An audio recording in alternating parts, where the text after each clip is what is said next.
Au Niger, 7 membres locaux de la Commission électorale nationale indépendante ont été tués dimanche dans l'explosion de leur véhicule qui a roulé sur une mine qui venait d'être posée dans la région de Tillabéri, à une cinquantaine de kilomètres de Niamey, zone dite des 3 frontières entre le Niger, le Mali et le Burkina Faso. C'est un grand choc pour nous tous, à un moment historique de notre pays.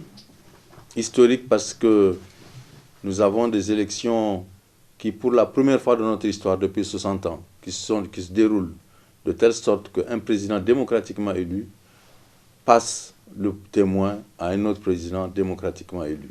De façon générale, on peut dire qu'en dehors vraiment de cet accident malheureux, pour lequel je vous disais que nous avons eu des morts, en dehors de cet accident, on peut dire que ces élections se sont passées dans de bonnes conditions sécuritaires. Selon le gouverneur de cette région, l'explosion a également fait 3 blessés.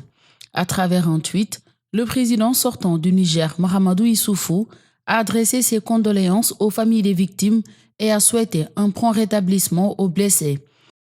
Mohamed Bazoum, le favori du second tour de l'élection présidentielle, a également exprimé sur son compte Twitter officiel sa compassion aux familles des défunts.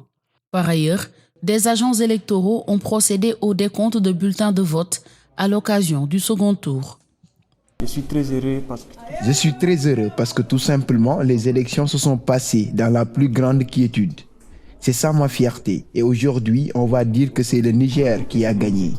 En dépit de l'insécurité provoquée par les djihadistes dans leur pays, les électeurs du Niger ont voté dimanche entre le favori Mohamed Bazoum, fidèle du sortant Mahamadou Issoufou, et l'opposant Mahamadou Ousmane, ancien président. Les bulletins ont commencé à être dépouillés dans la soirée, mais les résultats ne seront pas connus avant plusieurs jours.